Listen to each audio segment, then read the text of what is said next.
Halo Sobat Anime, gimana nih? Kita lanjutkan lagi yuk, apoteosis apa enggak nih? Waduh, kalau cocok kita lanjutkan ya sampai mentok. Waduh, langsung aja yuk kita gaskan dulu part ke 8. Ya udah, langsung aja gas ke. Mereview sedikit dari part sebelumnya, Zen yang berhasil lolos dari hukuman mati dan melakukan pelatihan ekstrim demi mengikuti event pertarungan aliran pada akhirnya sudah siap untuk mengikuti event itu. Dan event ini dimulai ketika pimpinan aliran King Yun memberikan suatu selebaran tentang siapakah lawan dan siapa yang akan dilawan dalam event kali ini. Dan untuk pertarungan pertama, Zen pun akan bertarung dengan bocah lainnya yang berasal dari puncak Atlas yang bernama Zhao Tong. Di dalam pertarungan pertama ini, Zhao Tong pun memiliki suatu perbedaan 7 level dengan Zen. Dan ia langsung melakukan inisiasi penyerangan dengan cara menghajar Zen dengan senjata yang ia gunakan. Dan ternyata bukan cuma menggunakan pukulan senjata itu saja. Ternyata Zhao secara diam-diam telah melepaskan segel yang menahan pergerakan dari kakinya Zen. Di sini karena Zen tidak dapat bergerak, Zen pun memanfaatkan sisik naga miliknya untuk dapat memberikan suatu kekuatan lebih di tubuhnya untuk dapat menahan gempuran dari palu Thor yang dilepaskan oleh Zhao dan itu memang cukup mengejutkan bocah Zhao. Melihat palunya dapat dihentikan, Zhao pun tidak habis akal dan ia kembali menarik palunya dan kembali menyerang Zen berkali-kali lebih cepat bertubi-tubi. Tapi uniknya, setiap hempasan palu itu dapat dihentikan oleh Zen dengan menggunakan tinjunya. Hingga palu yang digunakan oleh Zhao ini mulai bocel-bocel dan merasa palunya tidak berguna untuk menghadapi Zen. Di sini bocah Zhao pun melepaskan teknik rahasianya, yaitu membentuk armor penguat tubuh. Tapi di sini Zen pun bodoh amat. Zen pun menyiapkan tinjunya yang telah ia lapisi dan bam! Merasakan tinju Zen yang dapat menyakiti tubuhnya walaupun telah menggunakan armor, ditambah melihat ekspresi Zen yang menggila, membuat bocah Zhao ini pun menjadi panik dan sit, aing menyerah. Waduh, ia langsung menyerah. Melihat Zen dapat memenangkan pertandingan pertama, tidak banyak yang kagum, malah yang ada Zen diremehkan oleh instruktur dari murid-murid lainnya, terutama sama si bocah ini yang bernama Tian Yu yang berasal dari puncak laut tebal. Dan untuk pertarungan kedua masih dari murid puncak rintik, yaitu Zhou Yun, dan untuk lawannya adalah murid bernama He Ming. Doi pun menggunakan bendera sebagai senjatanya, dan ternyata bendera yang digunakan oleh He Ming ini bukanlah sebuah bendera biasa, tapi bendera yang dapat memberikan suatu efek ilusi nyata. Ya, ilusi, tapi ya nyata juga, ya gitulah. Dengan teknik ilusi itu, di sini Zhao Yu pun merasakan kalau dirinya harus menghadapi 1000 pasukan dan melihatnya begitu banyak pasukan di depan matanya dan harus dihadapi. Di sini Zhao pun bertarung berputar-putar, menyerang secara brutal tanpa henti, dan tindakan itu dimanfaatkan oleh He Ming untuk menyerang titik butanya. Tapi di sini Zhao pun ternyata cukup terampil juga. Ia dapat merasakan He Ming di belakangnya yang mengincar titik butanya. Dan di sini Zhao Yun pun sempat melakukan counter dan menekan He Ming hingga menjauh dari dirinya. Tapi dengan mengambil posisi jarak aman, di sini He Ming pun memasang suatu formasi ilusi lagi yang berhasil menghentikan langkah dari Zhao Yu. Dan Zhao Yu pun sempat terdiam dan ia langsung dihajar oleh He Ming yang membuatnya langsung terhempas. Dalam kondisi yang menyedihkan itu, di sini instruktur dari puncak rintik pun panik. Ia tahu kalau ini akan sangat berbahaya untuk nyawa muridnya itu. Lantas ia pun meminta kepada wasit untuk menghentikan pertarungan. Tapi di sini walaupun udah diminta berhenti, He Ming pun tetap menghajar Zhao Yu dan bersikap arogan. Dia juga berujar kalau dirinya tidak dapat menghentikan pertarungan, dan itu membuat instruktur menjadi geram. Tapi ya mau bagaimanapun tidak dapat melakukan apapun. Ditambah-tambah oleh instrukturnya si He Ming juga telah mengompori pertarungan antar murid. Dan untuk pertarungan ketiga kali ini mempertemukan murid berbakat, yaitu Huang Tingming dari puncak satu langit dengan bocah berbakat anak petani yang memiliki rekor yang juga reputasi yang sangat mengerikan. Bahkan instruktur Wen pun meminta Zen untuk menyerah jika harus bertemu dengan murid itu, karena memang murid itu terlalu berbahaya dan ia berada di level yang berbeda dari Zen. Ya, Zen pun akhirnya paham. Sedangkan di arena saat ini Huang Tingming pun berhadapan dengan tuan muda keluarga Zugi. Walaupun di sini tuan muda keluarga Zugi harus menggunakan pedangnya dan melakukan inisiasi menyerang, tapi di sisi lain Tingmin pun tidak melakukan apapun, bahkan dia tidak mengeluarkan pedangnya yang ada di punggungnya. Doi hanya menghindari serangan itu dengan sangat mudah dan bergerak ke samping dan hanya menyiapkan dua jarinya saja untuk menerbangkan pedang dari tuan muda Zugi.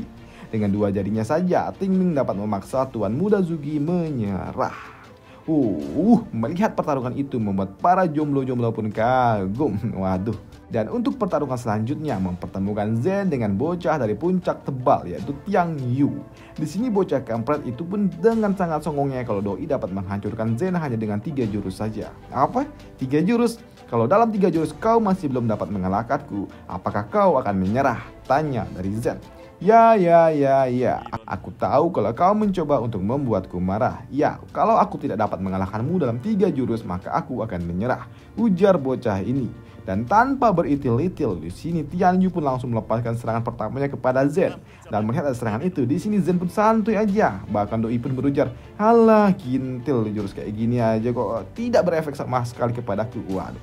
Celing. Serangan itu pun dapat dihindari Zen begitu saja. Hei bocah, aku tak menyangka jika kau dapat menghindari jurus pertamaku. Tapi sekarang inilah saatnya, ujar si bocah bau. Dan benar saja, kini pusaran-pusaran itu pun berkumpul dan langsung menyerang Zen secara bersama-sama. Tapi alih-alih menghindar, di sini Zen pun langsung menyiapkan tinjunya dan menghajarnya. Bam! Musnahlah seluruh pusaran angin itu yang membuat Tian Yu mendapatkan olok-olok dari para penonton. Dan melihat 2 jurusnya dapat dihalau oleh Zen, membuatnya pun menjadi kesal dan tanpa pikir panjang doi pun melepaskan jurus andalannya dengan mengangkat pedangnya ke udara. Bam! Doi pun melepaskan teknik besarnya ke arah Zen. Melihat serangan cukup kuat datang ke arahnya, di sini Zen pun santuy aja. Bahkan doi pun tidak bergerak menghindar, doi malah menerjang dengan tinjunya. Karena 3 jurus yang dilepaskan itu tidak dapat mengalahkan Zen, di sini si kampret Tian Yu pun mendapatkan suatu tekanan dari para penonton yang memintanya untuk segera menyerah. Tapi karena si bocah kampret ini memiliki muka tebal, ia pun bodoh amat sama perjanjiannya. Doi pun melepaskan serangannya ke arah Zen menebaskan pedangnya hingga 100 kali tebasan. Dan itu pun membuat Zen menjadi bosan dan langsung menyiapkan tinjunya. Bam! Membuat Tian Yu langsung terlempar dari arena. Dengan menyerahnya Tian Yu membuat Zen pun dapat melaju ke babak berikutnya. Dan dalam pertarungan selanjutnya tanpa adanya jeda istirahat, Zen pun kembali harus bertarung dan kali ini lawannya adalah Hai Ming. Dan dalam pertarungan kali untuk membalaskan dendam seniornya, di sini Zen pun melakukan inisiasi menyerang dan untuk melakukan counter. Di sini Hai Min pun menggunakan bendera ilusinya kembali. Melihat jurusnya Hai Min sempat membuat Zen pun terpaku sejenak. Tapi di sini bodoh amat, doi pun tinggal menghancurkan tiang bendera itu dengan tinjunya. Dan itu pun berhasil menghancurkan bendera itu, tiang bendera. Waduh. Melihat serangan formasi pertamanya dapat dihancurkan, membuat Hai Min pun geram dan langsung memasang formasi lainnya lagi. Dengan formasi barunya itu, di sini Hai Min pun mengurung Zen di dalam suatu susunan formasi yang membuat Zen pun masuk ke dalam suatu ilusi. Dan di dalam susunan formasi ilusi itu, di sini harus berhadapan dengan para golem. Dan tanpa pikir panjang, Zen pun menghancurkan golem itu dengan tinjunya saja, yang sempat memberikan rasa sakit juga kepada lawannya, karena ternyata golem itu terhubung dengan Hai Min itu sendiri. Melihat 4 golemnya dihancurkan, di sini Hai Min pun kesal dan memanggil ratusan golem lainnya untuk segera mengepung Zen. Tapi di sisi lain Zen pun bodoh amat, doi pun langsung menghancurkan golem-golem itu dengan tinjunya, yang berakhir dengan ledakan besar yang menghancurkan seluruh golem. Dengan badasnya, di sini Zen pun juga berujar, "Sekarang giliranku yang akan menyerang." Melihat serangan golem yang tidak berguna, di sini Hai Min pun menjadi panik dan ia langsung melepaskan teknik Kage Bunshin miliknya. Jurus andalan Naruto yang dikopi, yang menggunakan jurus itu untuk menghajar Zen. Tapi di sini Zen pun bodoh amat, aing maung. Sembari menerjang seluruh bunshin milik Hai Min, di sini bunshin terakhirnya itu Hai Min sendiri dilibas oleh Zen. Tapi di sini Zen pun memang sedikit kampret. Ia tidak mengizinkan dan tidak membiarkan lawannya untuk berbicara apapun dan terus-terusan menghajarnya. Walaupun di sini sebenarnya Hai Min mencoba untuk menyerah. Tapi di sini Zen pun memang yang mendapatkan suatu protes dari instruktur Hai Min, membuat Zen pun menghentikan pukulannya dan mengakhiri dengan pijakan di muka Hai Min untuk segera mempermalukannya di halayak umum. Dan di pertarungan selanjutnya kini mempertemukan Huang Tianming dengan Yuki. Dan dalam pertarungan kali ini bocah itu pun juga tidak menggunakan pedangnya. Doi pun bertarung menghadapi Yuki yang menggunakan tombak hanya dengan menghindari seluruh serangan yang dilepaskan oleh lawannya. Dan di sini Zen pun yang melihat pergerakan dari Tian Min membuatnya pun mencoba untuk meniru pergerakan itu. Dan benar saja, ternyata pergerakan gaya jalan pedang yang ditunjukkan oleh Tian Ming berhasil menghentikan lawannya. Dan ketika ia berhasil bergerak dengan sangat cepat ke posisi titik buta lawannya dan menempelkan jari di punggung lawannya, dan itu pun akhirnya membuat berakhirnya pertarungan yang dilakukan oleh Huang Tianmin ini. Dan di sini kembalilah giliran Zen melakukan pertarungannya kembali. Dan kali ini lawannya adalah keluarga Zugi, yaitu Zugi Zi. Melihat lawannya ada Luo Zhen yang telah berselisih dengan keluarganya dan juga adik-adiknya. Di sini Zhu Guizi pun tanpa ampun langsung melakukan penyerangan ke arah Luo Zhen. Dan untuk memblocking itu semua, di sini Zhen pun hanya menghindari serangan dengan menggunakan metode jalan gaya pedang yang baru saja ia copy beberapa waktu lalu. Dan melihat Zhen dapat menghindari serangan pertama, di sini Zhu Guizi pun menjadi kesal dan ia langsung kembali menyerang dengan teknik sama tapi dalam jumlah yang sangat berbeda dan jumlah yang sangat banyak untuk segera mengeksekusi Zhen. Tapi lagi-lagi berapapun jumlah yang dikeluarkan oleh Zhu Guizi, di sini Zhen pun dapat menghindarinya. Dan tentu saja hal itu membuat Zhu Guizi tidak paham lagi dan tidak tahu harus berbuat apa, yang pada akhirnya ia menggunakan teknik yang sama untuk menghajar Zhen, yang membuatnya pun menyerang Zhen dengan teknik yang mirip tapi sedikit berbeda. Tapi di sini Zhen yang masuk ke dalam jurus lawannya, Doi pun tidak dapat berbuat banyak. Doi hanya berusaha untuk melakukan defense dengan menggunakan unsur sejati miliknya dan menghadapinya secara langsung. Dan untuk pakaian yang dikenakan oleh Zhen ternyata harus terkoyak-koyak yang akibat dari pusaran angin yang begitu kuat yang dilepaskan oleh Zhu Guizi.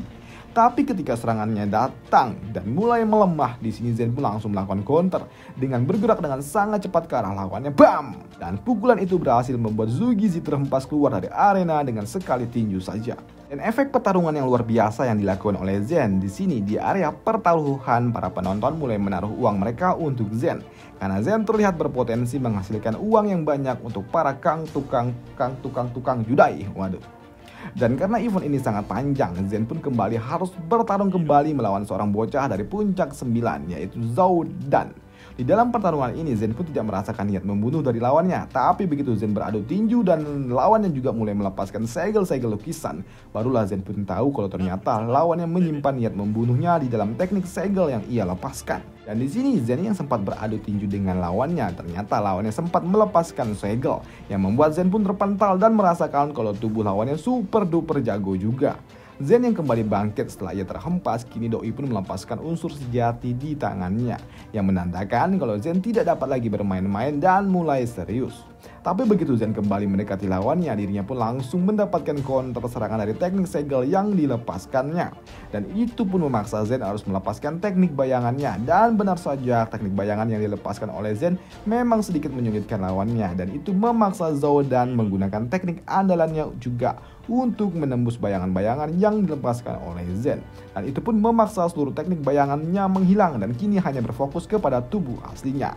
Dan teknik yang dilepaskan oleh Zhao Dan itu ternyata memang sangat menyulitkan Zhen. Tapi di sini Zhen pun tahu kalau dirinya tidak dapat bertarung seperti ini. Doi pun tahu kalau dirinya harus menutup jarak di antara mereka dan mulai pertarungan jarak dekat. Dan hal itu pun memaksa Zhen melakukan inisiasi untuk menutup jarak dan menyiapkan tinju yang telah dilapisi oleh unsur sejati. Bam! Tepat sebelum serangan itu mengenai lawannya, di sini Zhao Dan pun tahu kalau dirinya bakal mati jika terkena serangan itu, yang memaksa dirinya harus menyerah sepersekian detik sebelum tinju Zhen mengenai wajahnya. Dengan menyerahnya Zhao Dan membuat Zhen pun mendapatkan sorakan dari para penonton. Bahkan Zhen pun berhasil membuat seorang murid lainnya menjadi kaya raya karena bertaruh uang untuk dirinya. Melihat pertarungan yang luar biasa itu membuat seorang pria lainnya yaitu Wang Liyun ingin segera bertarung melawan Zhen.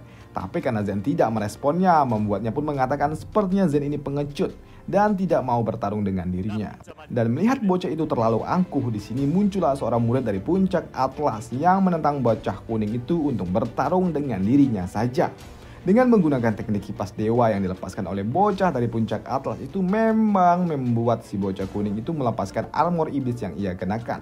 Melihat bocah itu menggunakan teknik iblis, membuat bocah dari puncak Atlas pun tahu kalau ini berbahaya jika ia terkena serangan dari jarak dekat yang memaksanya harus mengambil jarak dan melepaskan serangan dari jarak jauh.